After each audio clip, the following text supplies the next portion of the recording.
하나님을 예배할 수 있도록 W 공동체로 인도하여 주시고 이곳에서 하나님을 전심으로 예배할 수 있는 은혜를 주심을 감사드립니다. 하나님, 오늘 예배를 통해서 하나님 만나는 역사가 있게 하여 주옵소서.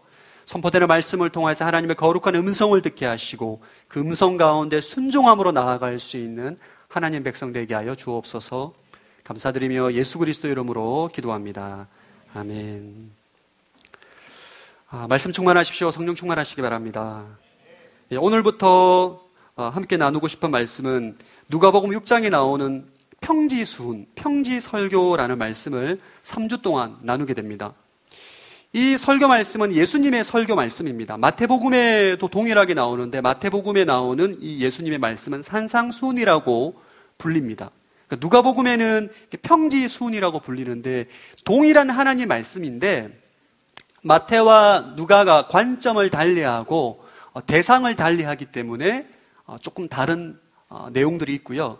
마태복음은 산에서 예수님께서 말씀을 전했다라고 해서 산상수훈, 산상설교라 불리고 있고 누가복음은 예수님께서 산에서 내려와 평지에서 말씀을 전했다라고 해서 평지수훈, 평지설교라고 불려지고 있습니다.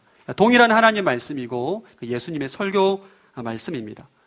오늘 첫 번째 좀 나누고 싶은 기준은 그리스도인의 삶의 기준이라는 주제를 가지고 말씀을 함께 나누기를 원합니다. 우리 20절 말씀 한번 읽어보겠습니다. 20절 시작.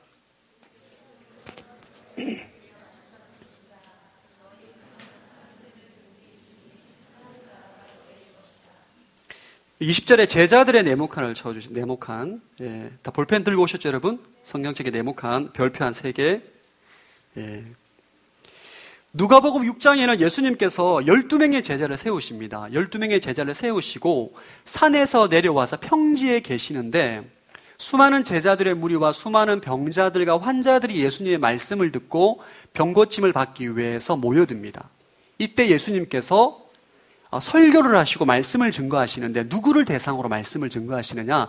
제자들에게, 예수님을 따라오는 제자들에게 우리가 조금 전에 읽었던 하나님의 말씀을 전합니다. 평지순, 평지설교는 누구에게 말씀을 전했는가? 제자들에게 말씀을 전했다. 우리 이 사실을 기억해야 돼요. 여러분, 제자란 예수님을 따르는 사람들을 예수님의 제자라고 말합니다. 저와 여러분이 예수 그리스도의 제자인 줄로 믿습니다. 예수님을 따라가는 인생들인 거죠. 오늘 제자들에게 주신 말씀은 오늘날 이 시대에 예수님을 따라서 살아가는 수많은 하나님의 사람들과 그리스도인들에게 하나님 백성답게 살라는 삶의 기준을 제시해주고 있는 말씀이에요. 저를 한번 따라해 주시기 바랍니다. 그리스도인은 그리스도인답게 살아야 한다. 여러분, 하나님 백성은 하나님 백성답게 살아야 됩니다. 하나님 백성이 하나님 백성답게 살지 못할 때 문제가 생기는 거죠. 그리스도인이 세상의 기준, 예수님께서 오늘 말씀하시는 평지순의 이 기준, 이 천국의 기준은 하나님 백성들이 어떠한 삶을 살아야 하는지에 대한 삶의 기준을 제시해 주는데, 이 그리스도인, 하나님 백성들이 세상의 기준에 따라 삶을 살아갈 때 문제가 생기는 겁니다. 오늘 예수님께서는 우리에게 4가지 복에 대해서 말씀하시고 4가지 화에 대해서 말씀합니다. 사복사화. 어떤 인생이 복된 인생인가? 4가지 복된 인생을 말씀하고 있고, 어떤 인생이 화가 임하는 인생인가? 4가지로 말씀하고 있어요. 오늘날의 문제점 뭐냐 하면, 오늘날의 문제점은 그리스도인이 세상 사람들과 너무 비슷하다는 게 문제입니다. 이 그리스도인이 그리스도인답게 살지 못하기 때문에 세상이 교회를 조롱하고 비판한다는 거죠. 같이 직장 생활을 1년 했는데 직장 동료가 내가 그리스도인인 것을 전혀 모른다면 자기 자신을 점검해 봐야 돼요. 1년 동안 하루에 8시간, 10시간, 12시간 야근하면서까지 같이 밥 먹고 교제하고 대화를 나눴음에도 불구하고 내가 그리스도인이라는 것을 모른다면 그의 삶의 방식에 문제가 있다고 봐야 돼요. 그럼 세상이 교회를 조롱하고 비판하는 게 뭐냐면 너나 우리나 다를 게 없다는 거죠. 교회나 세상이나 교회나 회사나 다를 게 뭐냐는 거죠. 여러분, 교회는, 하나님 백성은 그리스도인은 세상과 다른 삶의 기준을 가지고 삶의 방식으로 살아야 돼요. 이것이 오늘 우리에게 주시는 평지수훈, 평지설교의 메시지입니다. 달라야 된다는 거예요. 저를 한번 따라해 주시기 바랍니다. 우리는 달라야 한다. 우리는 구별되어야 한다. 여러분, 초대교회 교인들은 세상과 다른 질의 삶을 살았어요. 재산을 공유합니다. 물질의 노예로 살아가는 것이 아니라 자기 재산을 내어놓아요. 그리고 죽음을 두려워하지 않습니다. 복음을 위해서 자신의 생명을 드립니다. 사자밥이 되어도, 창과 칼에 찔려도 두려워하지 않고 절망하지 않고 낙심하지 않는 세상 사람들이 이해할 수 없는 삶의 질을 보이는 거예요. 세상이 충격을 받게 되는 거죠. 그런 하나님의 사람을 통해서 오늘날 이 시대가 변화되어 온 것입니다. 문제는 이 사람들이 이 천국의 기준을 낮추려고 하는 경향이 있어요. 우리가 제된 본성을 가지고 있기 때문에 예수님이 오늘 제시한 이 기준을 계속적으로 낮추려고 하는 경향이 있습니다.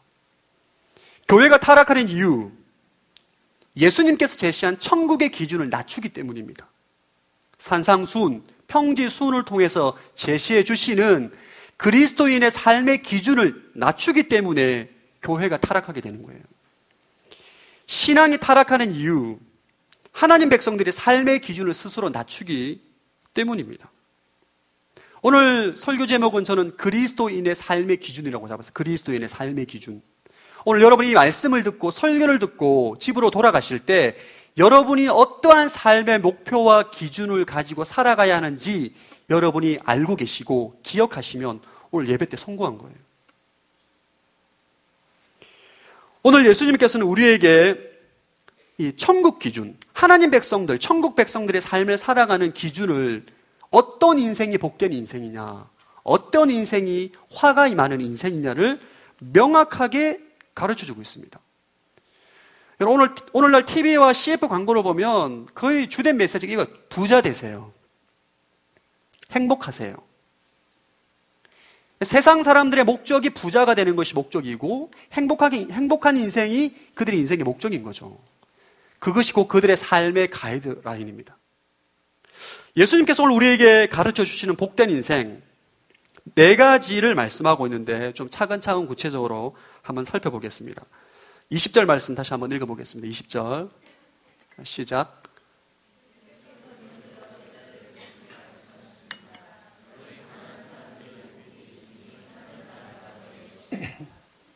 예, 가난한 사람들 줄을 그어주시기 바랍니다. 예수님께서 첫 번째로 제시하는 기준이 가난한 사람이 복이 있다는 거예요. 가난한 사람. 가난한 사람들이 복이 있는데 하나님의 나라, 천국이 그들의 것이다. 마태복음 5장 3절에는 이렇게 표현을 합니다. 읽어보겠습니다. 5장 3절 시작.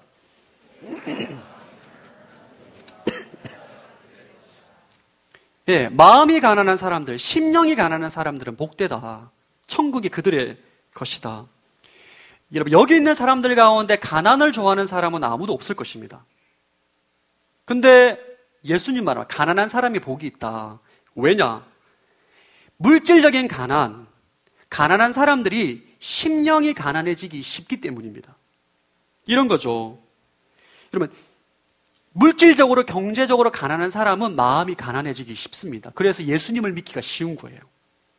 예수님을 믿고 구원을 받아서 하나님의 나라를 소유할 수 있는 경우가 더 많은 것이죠. 오늘 본문에서 말하는 가난한 사람들은 복이 있다. 이것은 뭐냐면 가난한 심령을 가지고 있는 사람이 복이 있다는 거예요. 가난한 심령, 가난한 마음. 그럼 가난한 마음은 무엇인가? 가난한 마음은 하나님 앞에서 깨어진 마음입니다. 하나님 앞에서 깨어진 마음. 이런 것이죠. 그러니까 하나님 앞에서 나의 죄와 무능력을 발견한 거예요. 그러니까 하나님을 볼 때는 거룩한 영광 앞에서 자기 자신이 죄로 인해서, 연약함으로 인해서, 허물로 인해서 죽을 수밖에 없는 존재이다. 이것을 깨닫는 거, 이것이 바로 이 느끼는 감정, 마음이 바로 가난한 마음입니다. 영적 파산. 하나님을 바라볼 때 내 인생이 영적으로 파산된 존재라는 것을 깨닫는 거예요.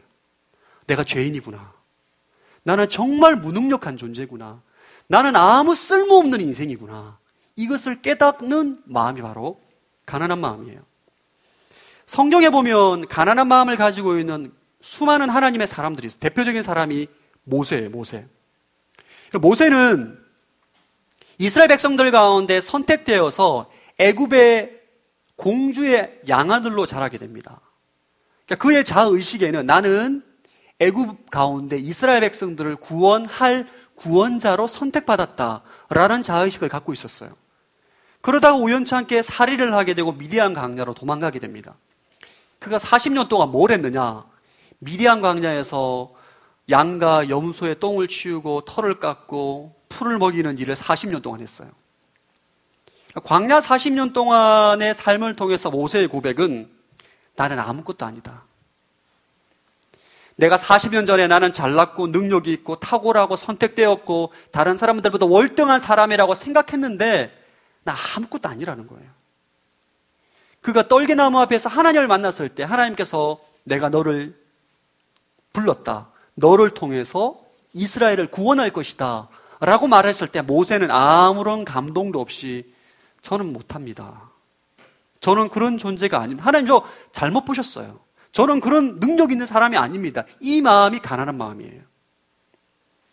오늘 예수님 말하기를 돈이 많고 부자고 명예가 많은 사람이 복이 있는 것이 아니라 이 가난한 마음을 가지고 있는 사람이 복되다. 라고 우리에게 삶의 기준을 명확하게 제시하는 거예요. 이사야도 그러한 마음을 가지고 이사야 6장 5절 말씀 한번 읽어볼까요? 이사야 읽어보겠습니다. 시작.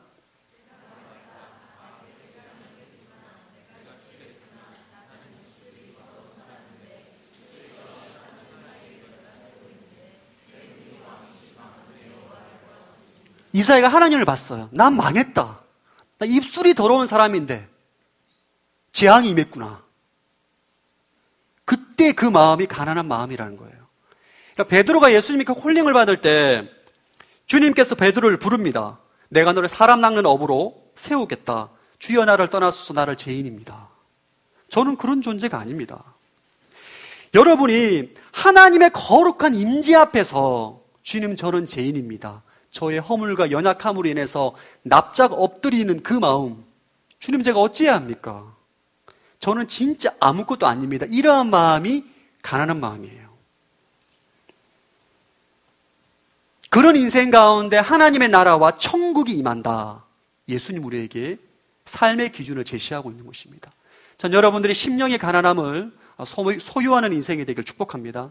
가난한 마음을 가지고 있는 인생이 진짜 복된 인생이다. 제가 병원을 신방할 때가 종종 있는데 병원에 가면 정말 가난한 마음을 가지고 있는 분들이 많이 있습니다. 정말 잘 나갈 때, 돈 잘 벌고, 사업 잘 되고, 잘 될 때는 마음이 부유한 거죠. 가난한 마음을 가질 수가 없는데 갑작스러운 암, 질병으로 인해서 병원에 누워있을 때 정말 절대자 앞에서, 전능자 앞에서 겸손한 마음을 가지게 됩니다. 그런 가난한 마음을 가지고 있는 분들에게 복음을 전할 때 거의 100% 복음을 영접합니다. 예수님을 영접하게 되는 거죠. 가난한 마음이 왜 복이 있느냐? 그런 인생이 예수님을 영접하고 천국을 소유하고 하나님을 소유하기 때문입니다. 여러분들 가운데 심령이 가난해지기를 축복합니다. 이것이 복인 거예요. 부자가 복이 아니라 가난한 마음을 가지고 있는 인생이 복된 인생이다. 마음이 가난한 사람들의 특징이 있습니다. 첫 번째 뭐냐 하면 겸손하고 순종적입니다. 여러분 생각해 보십시오. 자신의 존재가 아무것도 아니라는 것을 알고 있는 사람은 겸손해질 수밖에 없어요. 그리고 하나님 말씀하시면 무조건 순종합니다. 이게 가난한 마음을 가지고 있는 사람들의 특징이에요. 두 번째는 하나님만 의존하는 삶을 살게 돼요. 자신의 능력이 무능력이기 때문에 능력이 없는 존재임을 자각하기 때문에 하나님을 전심으로 의지하게 되는 거죠. 여러분 그런 인생 가운데 하나님의 나라, 천국이 임하는 거예요. 여러분 주위에 보면 제가 병원에 가서 깜짝 놀란 게 있는데 본인이 암에 걸렸어요. 시한부 인생으로 선고를 받았음에도 불구하고 병원에서 천사처럼 하나님을 찬양하고 하나님을 예배하고 자기보다 훨씬 경한 병에 앓고 있는 환자들을 위로해 주는 분들이 계세요. 본인은 지금 한 달 후에 죽는데 팔다리 부러진 사람, 자기보다 훨씬 경한 병에 있는 사람들을 위로해 주고 기도해 주는 사람들이 있습니다. 그 사람들이 천국이 임한 사람입니다. 그런 인생은 어딜 가든지 물질적인 부와 가난이 상관없는 거예요.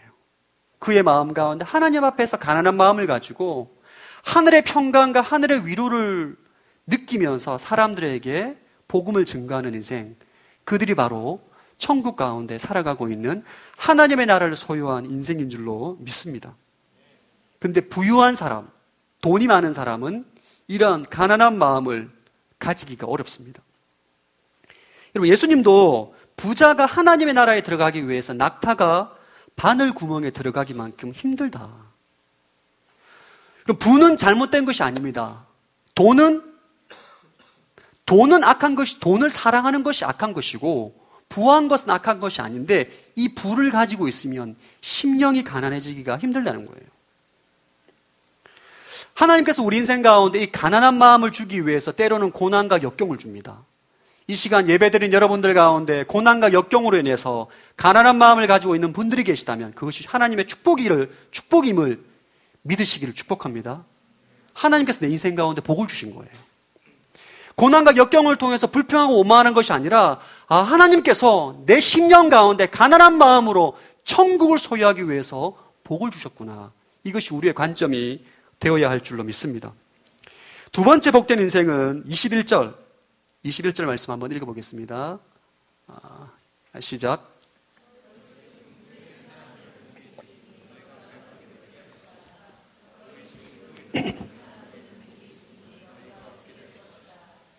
예, 지금 굶주리는 사람들 줄 읽어주시고 2번. 지금 굶주리는 사람이 복이 있다. 예수님을 따라다님으로 인해서 육신적인 배고픔, 굶주림을 겪고 있는 사람이 복되다. 이것은 궁극적으로 사실 육신의 굶주림이기보다는 의에 줄이고 목마른 사람임을 말합니다. 마태복음에 그렇게 말하고 있는데 5장 6절 한번 읽어보겠습니다. 시작.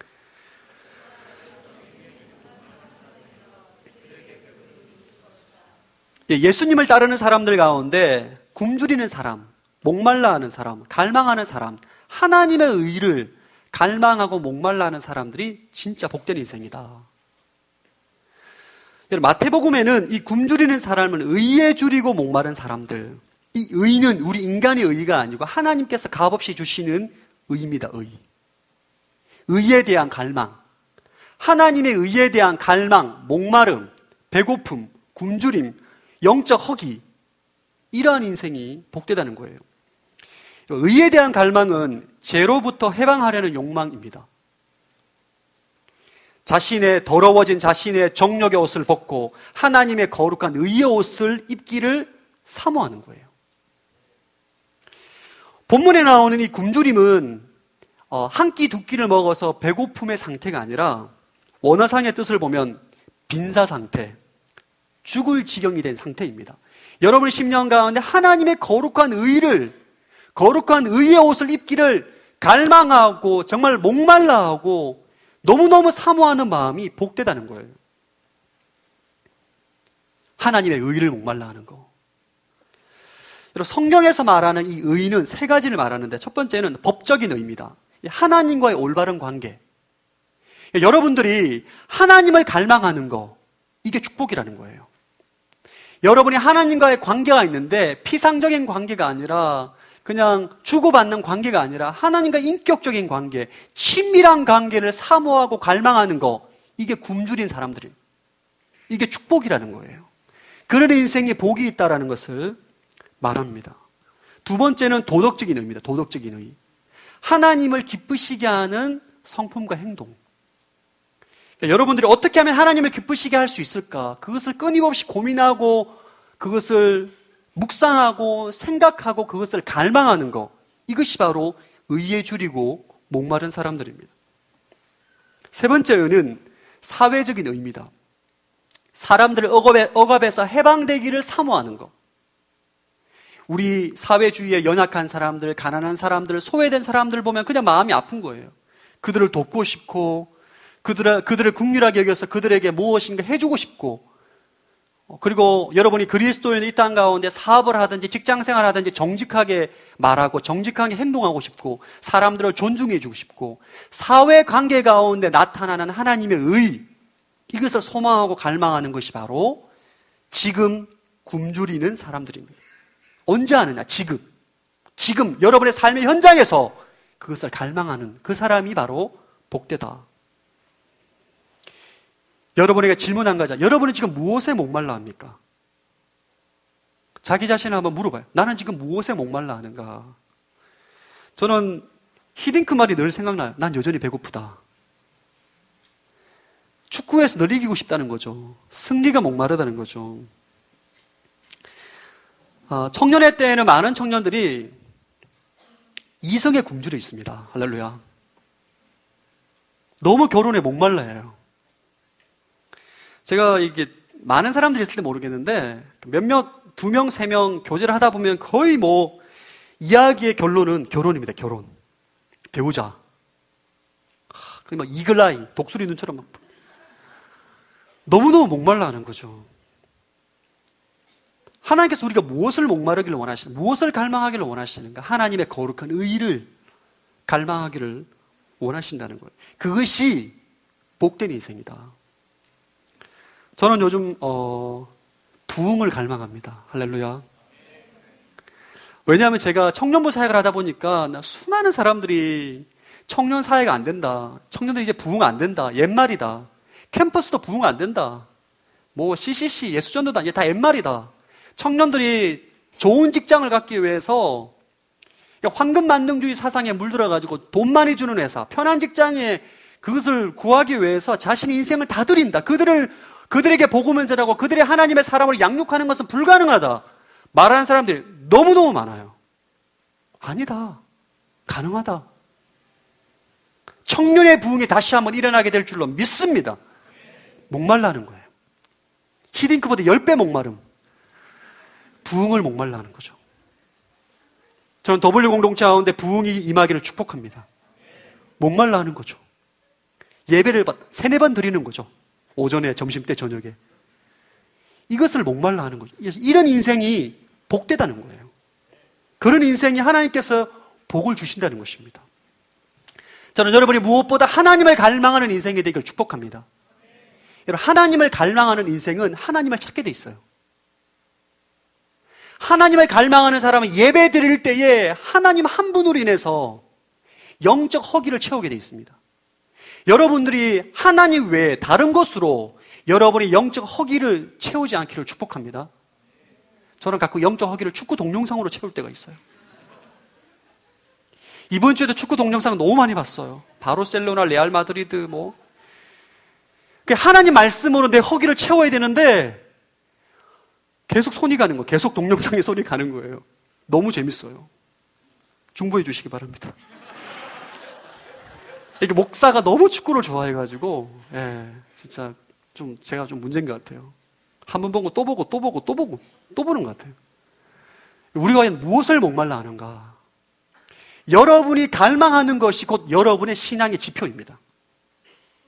나는 과연 지금 무엇을 목말라 하는가? 무엇을 배고파 하는가? 나의 영적 허기는 무엇으로 채우고 있는가? 그것이 곧 여러분의 신앙의 영적인 상태예요. 여러분이 하나님의 거룩한 의 외에 다른 것을 목말라 한다면 여러분 주님 앞에 기도하길 바랍니다. 내 안에 있는 영적 허기를 하나님의 거룩함으로 채워주시옵소서. 여러분의 기도가 되길 축복합니다. 세 번째 복된 인생 21절에 보면 지금 울고 있는 사람들을 줄을 그어주시고 3번 쳐주시기 바랍니다. 지금 울고 있는 사람들. 지금 울고 있는 사람들 무엇 때문에 울고 있는가? 우리 마태복음 5장 4절 말씀 한번 보겠습니다. 마태복음 5장 4절 읽어보겠습니다. 시작.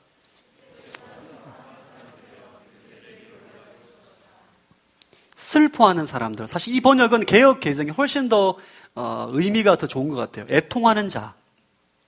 애통하는 자가 복되다.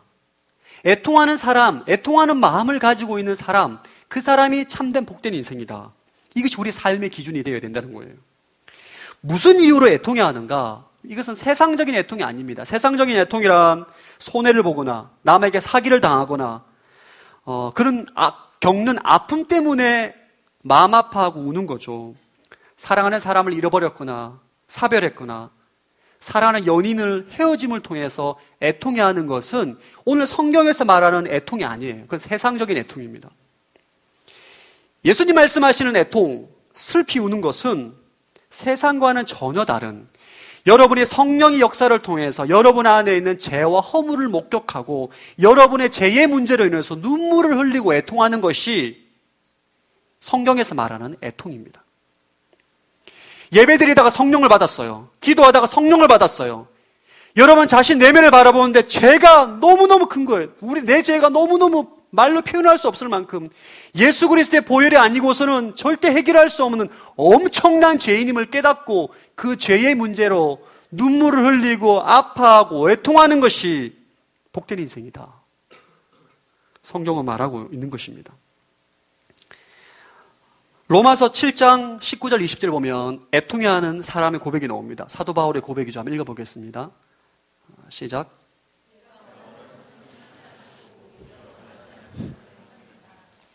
예.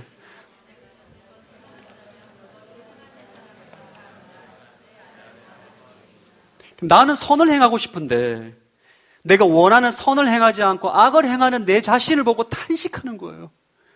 주님, 저는 죄를 짓고 싶지 않은데 또 죄를 짓고 있습니다. 눈물을 흘리고 애통하고 탄식하는 것이 복되다는 거예요. 7장 24절 한번 읽어보겠습니다. 시작.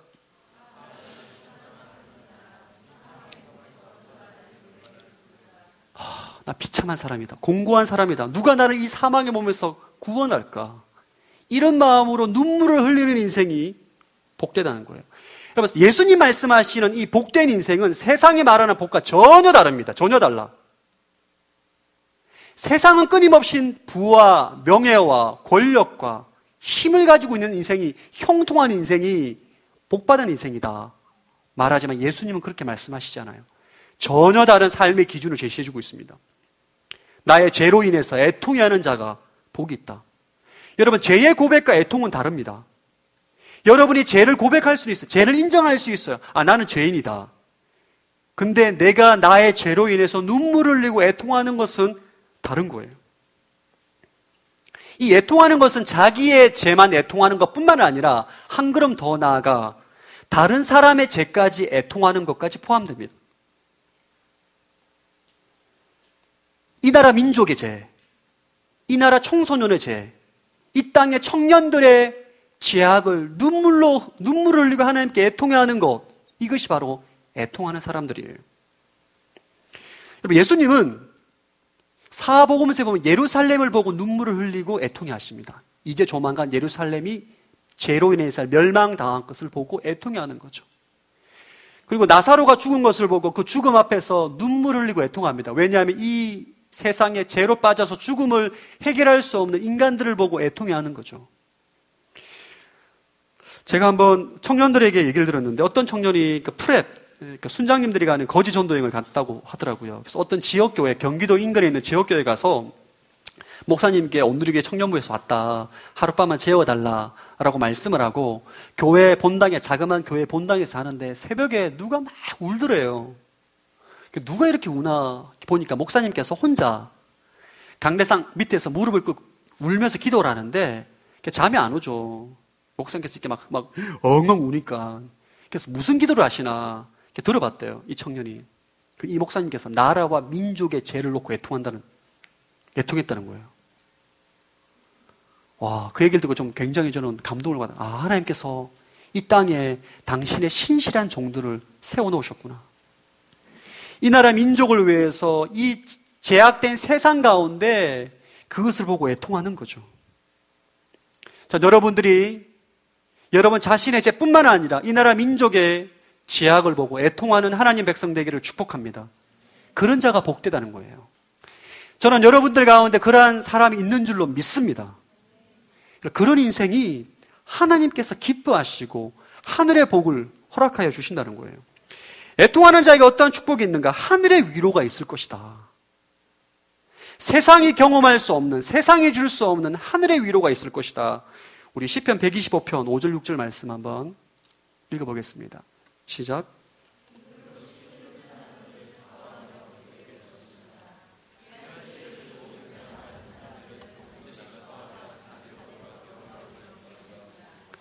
예, 눈물로 씨를 뿌리는 자는 기쁨으로 단을 거둔다는 거예요. 하늘의 위로가 있다는 것입니다. 계시록 7장 17절 한번 읽어보겠습니다. 시작.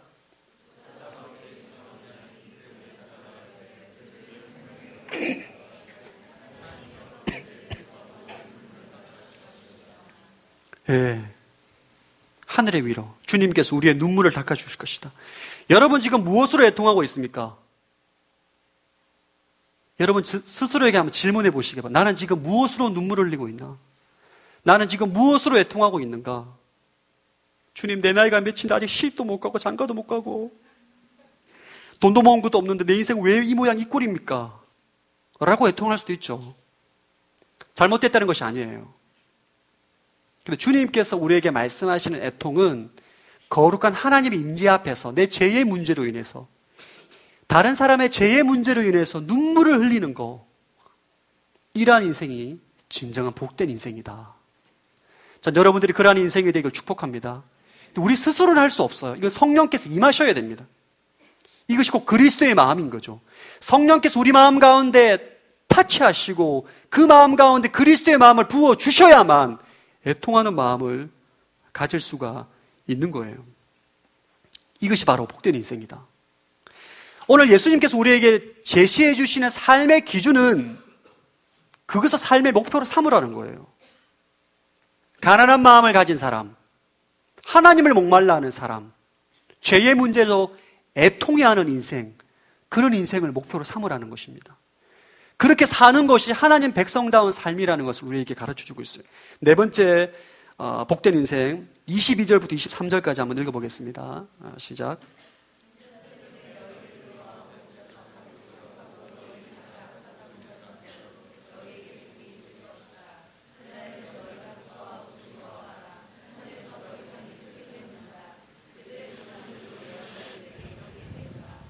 인자 때문에, 주로 인자 때문에 미워하고 배척하고 욕을 하고 악하다 밀쳐내는. 네 번째 복된 인생은 예수님 때문에 박해를 받는 사람들이에요. 여러분이 예수님 때문에 미움받고 배척당하고 핍박을 받고 박해를 당하는 인생은 복된 인생이라는 거예요. 오늘 23절에 보면 그날에는 너희가 기뻐하고 즐거워하라. 예수님 때문에 핍박을 당하고 박해를 당하는 인생은 기뻐하라는 거예요. 세상에서 말하는 복의 개념과 전혀 다른 겁니다. 이것은 무엇을 말하는가, 여러분?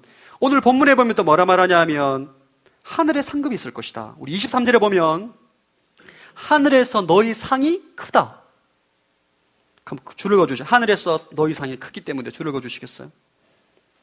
이 말은 무슨 말이냐? 여러분의 이 땅의 삶을 통해서 영원한 삶의 질이 결정되어진다는 거예요. 여러분이 이 땅의 삶을 통해서 예수 그리스도를 통해서 핍박받고 박해를 받는 인생이란 삶을 통해서 여러분이 죽음 이후에 가는 새하늘과 새 땅, 하나님과 동행하는 영원한 나라에서의 삶의 질이 결정된다는 거예요.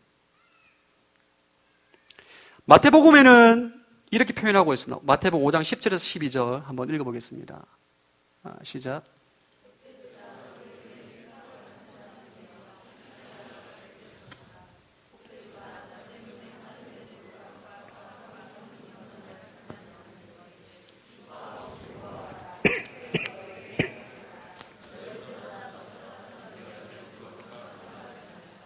의를 위해서 핍박받는 자 복되다.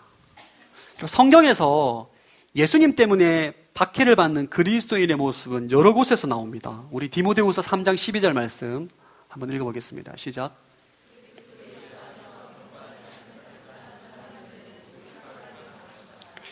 예수 안에서 경건한 삶을 살고자 하는 모든 사람은 모두가 핍박을 받는다는 거예요. 여러분이 이 땅에서 경건한 삶을 살아갈 때 핍박을 받는 것은 당연하다.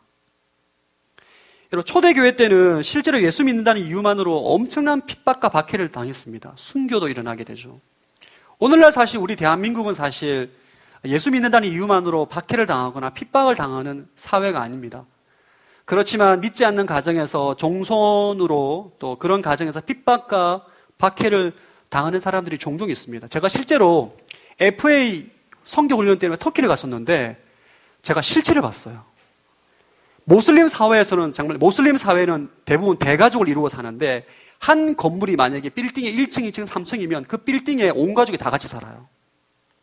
실제로 모슬림은 그 안에서 예수를 믿는다는 것은 부모와 형제 간의 의의를 다 끊고 심지어는 목숨까지 잃는 것을 결단을 해야 됩니다.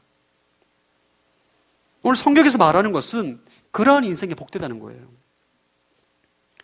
저를 한번 따라해 주시기 바랍니다. 환난과 박해는 제자도의 필수이다.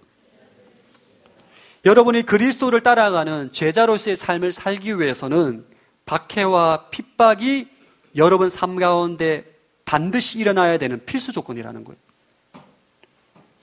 여러분이 신앙생활 하는데 경건하게 살아가고자 하는데 박해와 핍박, 물론 목숨을 위협하는 박해와 핍박이 아니더라도 예수로 인한 박해와 핍박이 없으면 가짜라는 거예요. 오늘 누가복음 6장 26절에 이렇게 말합니다. 모든 사람에게 칭찬을 받는 사람들은 화가 있다. 그들의 조상들도 거짓 예언자들에게 이렇게 대했다. 모든 사람들에게 칭찬을 받는 사람은 거짓 예언자라는 거예요. 여러분들이 진짜라면 여러분의 삶의 현장에서 고난이 있습니다. 예수 때문에. 오늘 누가복음에서 그것을 말하는 거예요. 오늘날 우리 진짜 그리스도인들을 박해하는 세력은 누구인가? 예수님 시대 때에는 바리새인들과 서기관이었거든요. 종교적인 세력, 정치적인 세력이 예수 믿는 사람들, 유대인들이 공격을 한 대한민국, 오늘날 우리 한국 교회에는 경건하게 신앙생활을 하고자 하는 사람들을 박해하는 세력이 누구인가? 외부의 적이 아니라 내부의 적입니다. 가짜가 진짜를 핍박해요. 여러분의 교회 안에서 경건하게 살아가고자 하지 않는 가짜가 진짜를 핍박한다는 거예요. 이렇게 얘기합니다. 예수님 적당히 믿어라. 뭘 그렇게 굳이 헌신하느냐? 너무 과하다. 너의 헌신 너무 과하다. 너 목사 될 거 아니잖아. 너 선교사 할 거 아니잖아. 과하다는 거죠. 고마해라. 그럼 가짜가 왜 진짜를 핍박하느냐? 가짜는 진짜 앞에 서면 자신이 초라하게 느껴집니다. 그래서 자기 합리화를 하기 위해서 여러 가지 많은 변명과 이유를 들기 시작해요. 너의 헌신 너무 과하다는 거죠. 제가 친한 친구 가운데 2년 동안 교제를 하고 결혼하기 직전에 결혼에 실패한 친구가 있어요. 파혼을 당했습니다. 이유가 뭐냐? 자매님 부모님이 교회를 다니시는 안수 집사님이세요. 이유가 한 가지입니다. 전도사랑 결혼하면 너무 인생이 피곤하다는 거예요. 힘들다는 거죠. 제 친구 너무너무 큰 상처를 받았어요. 그것 때문에. 여러분, 예수 믿는데 지나친 것이 없습니다. 열심히 하지 못하는 것이 미안한 거죠. 전 여러분의 삶의 기준을 낮추지 않기를 축복합니다. 오늘 예수님 우리에게 엄청나게 높은 삶의 기준을 제시하는 거예요, 지금. 하나님의 사람은, 그리스도인은 이러한 삶의 기준대로 살아야 되는데 우리가 이 기준을 자꾸 낮추려고 해요. 기준을 자꾸 낮추려고. 왜냐하면 그 기준에 내 자신을 대입해보면 내 자신이 형편없거든요. 그건 2000년 전에 예수님의 제자들이 이렇게 하신 말씀이 오늘날은 다르다는 거죠. 현대사회는 다르다는 거죠. 여러분, 그렇지 않습니다. 하나님의 말씀은 변함없는 진리인 줄로 믿습니다. 우리에게 제시해 주신 삶의 기준은 우리의 삶의 목표가 되어야 돼요. 물론 저도 여러분 핍박과 환난을 두려워합니다. 고난을 두려워해요. 하지만 내 인생 가운데 그것이 나타나지 않으면 가짜라는 거예요. 사랑하는 여러분 진짜가 되시길 축복합니다. 진짜가 돼요, 진짜. 저는 제 기도 제목이 진짜가 되게 해주십시오. 제 기도 제목입니다. 목사인데 제 자신을 볼 때 진짜가 아닌 것 같아요. 소경이 인도할 수 없는 거예요. 제가 진짜가 아니면 여러분을 인도할 수 없는 거예요. 제가 진짜가 가짜면 여러분을 가짜로 만드는 거예요. 여러분이 순장과 리더십이라면 여러분 진짜가 아니면 여러분 순원들을 가짜로 만드는 거예요. 진짜가 되기를 사모하기를 축복합니다. 여러분의 삶의 기준에 오늘 말씀하시는 가난한 사람, 지금 굶주리는 사람, 지금 우는 사람, 예수 때문에 핍박받는 사람이 여러분의 삶의 목표가 되기를 축복합니다. 여러분, 그리스도인은 행복하게 사는 것이 인생의 목적이 아닙니다. 많은 사람들이 착각을 해요. 이런 부부가 목사님 결혼했는데 행복하지 않다고. 당연하죠. 우리 인생의 목표는 행복이 아니에요. 우리 인생의 목표는 하나님의 영광인 줄로 믿습니다. 우리 인생의 목표가 그것이 될 때 삶의 행복이 따라오는 것입니다. 여러분이 돈을 많이 벌고 성공하고 세상에서 이름을 드러내는 것을 목표로 삼고 삶의 기준으로 살아가게 될 때 문제가 생긴다는 거예요. 오늘 성경은 말합니다. 어떤 인생이 복이 있는 인생인가? 세상에서는 도저히 복이라고 말할 수 없는 심령이 가난하고 의에 줄이고 애통하고 예수를 위해서 내 인생 손해보는 인생이 우리 인생의 복된 인생이다. 그렇게 살아야 된다. 그렇게 삶으로 세상 가운데 구별이 되어야 한다. 라고 말씀하는 거예요. 여러분, 이 산상수훈, 이 평지수훈의 말씀은 앞으로 2주간 더 나누게 될 텐데 이 기준이 너무너무 높습니다, 사실. 사실 이 평지수훈의 말씀은 우리가 너무나 잘 알고 있는 말씀이지만 가장 순종하기 힘든 본문이에요. 여러분이 한 번 듣고 흘러가면 끝인 그런 본문이 아니고 우리 인생의 삶의 기준이 되어야 돼요. 만약에 여러분 이 말씀이 여러분의 인생 가운데 삶의 기준이 되지 않으면 어떤 결과가 초래하는가? 오늘 명확하게 말합니다. 24절부터 26절까지 한번 읽어보겠습니다. 시작.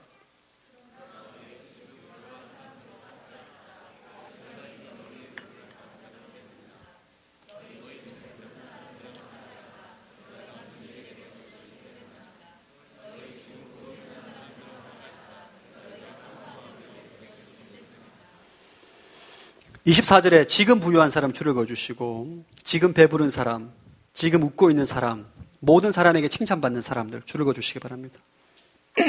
이 네 가지 인생이 대부분의 사람들이 추구하는 인생입니다. 지금 부자, 지금 행복하고, 지금 기쁘고, 모든 사람들에게 인정을 받고 칭찬을 받는 인생.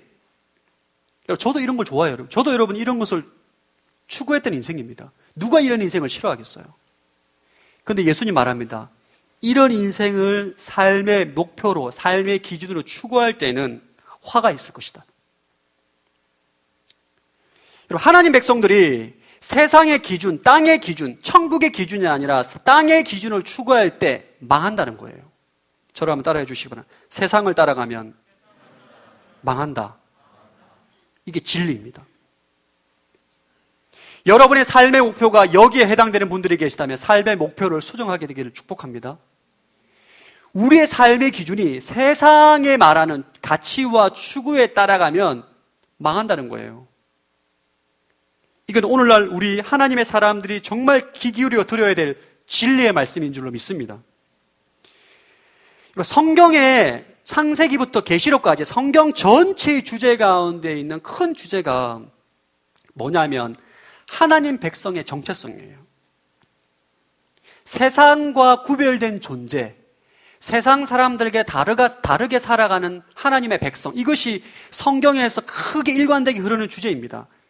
아브라함을 부르시고 모세를 통해서 출애굽시키시고 가나안 땅에 정착시키셔서 하나님께서 이스라엘 백성들이 요구했던 게 뭐냐면 율법대로 살라는 거예요. 하나님 백성답게 가나안 족속들과 구별되게 살라고 명령하셨거든요. 근데 이스라엘 백성들이 결국 망합니다. 왜? 가나안 족속 이방 민족의 길을 따라갔기 때문이에요. 우리 예레미야 10장 2절 말씀 한번 볼까요? 예레미야 10장 2절 한번 읽어보겠습니다. 시작.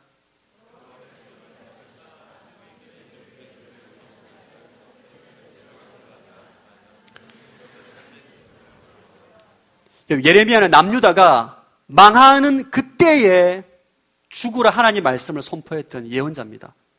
뭐라 말해? 민족의 길을 따라가지 말라는 거예요. 너희들이 부러워하는 블레셋과 모압과 에돔과 수많은 민족들의 길을 따라가지 말라는, 망한다는 거예요. 여러분, 우리가 세상에 추구하는 가치가 좋아 보이고 선해 보이지만 그 길을 따라가면 망합니다. 하나님 백성은 그 인생이 망하게 돼 있어요.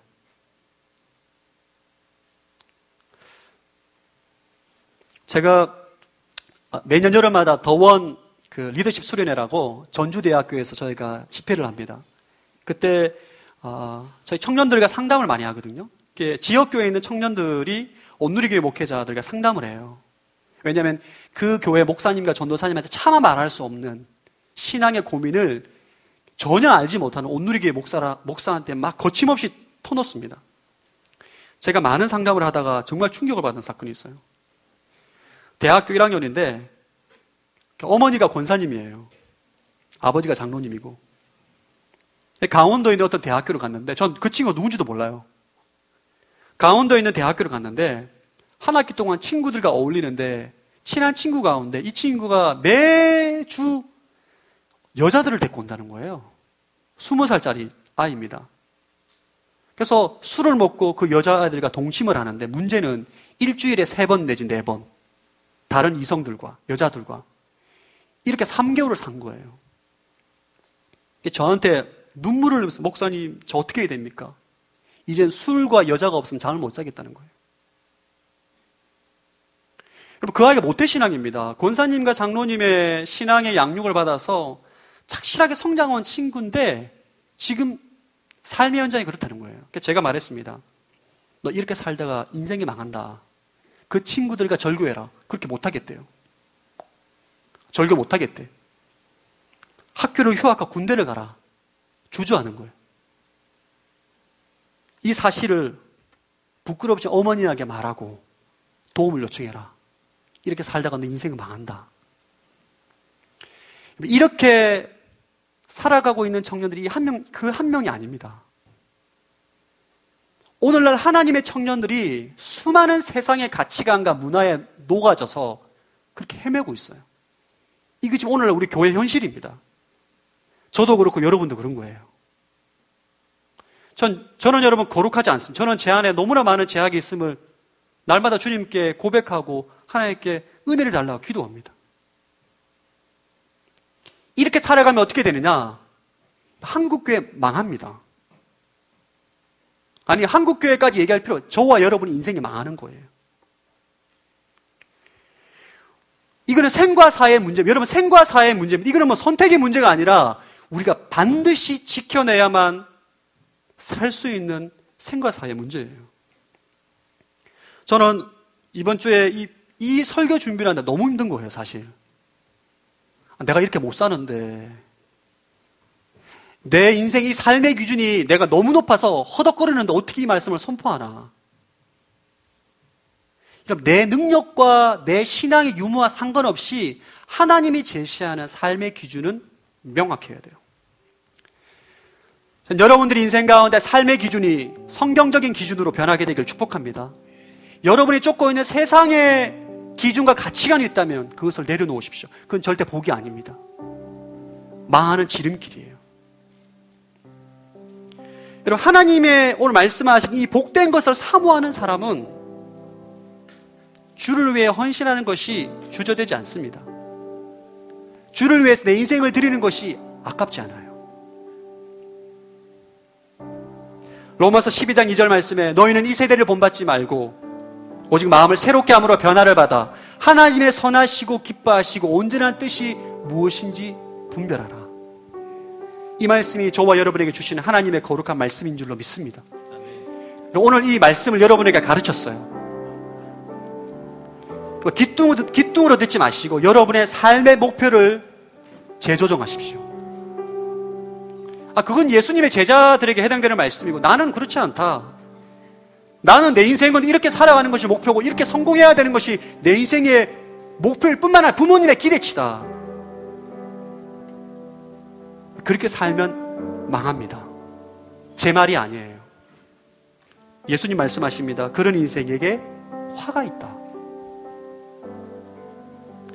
여러분, 불편하지만, 버겁지만, 너무너무 힘들지만 그리스도의 말씀을 통해서 그리스도의 길을 선택하는 인생이 되기를 축복합니다. 오늘 말씀하시는 가난한 마음, 목말라 하는 심령, 애통하는 마음, 예수를 위해서 핍박받음에도 불구하고 그 길을 포기하지 않는 마음은 예수 그리스도의 마음입니다. 우리 힘으로는 불가능해요. 성령께서 우리의 마음을 만져주시고 그 안에 그리스도의 마음, 성령의 터치가 있을 때에 저는 충분히 그것을 감당하게 될 줄로 믿습니다. 저를 한번, 여러분, 오른손을 가슴에 얹고 한번 따라하겠습니다. 나는 예수님처럼 살아갈 수 있다. 나는 예수님이 걸어간 십자가의 길을 걸어갈 수 있다. 여러분, 불가능하다 말하지 마십시오. 가능해요. 성령께서 역사하시면 가능합니다. 여러분, 만약에 죄로 인해서 넘어졌다. 10번 넘어지면 11번째 일어서십시오. 100번 넘어졌다. 101번째 일어서시고 10,000번 넘어지면 11,000번째 일어서면 돼요. 마귀가 질린다. 정말 끈질기다 이놈들.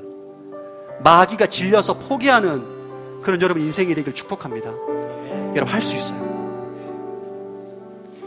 하나님께 은혜를 사모하시고 도움을 구하시고 주님 나에게 은혜를 주십시오. 그리스도의 마음을 부어주셔서 이 주님께서 말씀하신 삶의 기준을 살아갈 수 있는 힘을 주십시오.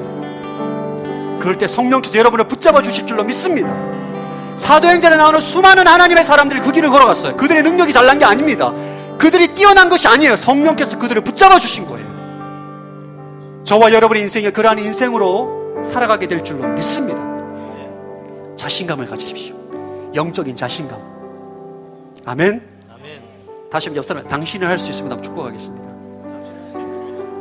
여러분, 할 수 있어요. 여러분을 통해 하나님께서 놀라운 일들을 행하실 줄로 믿습니다.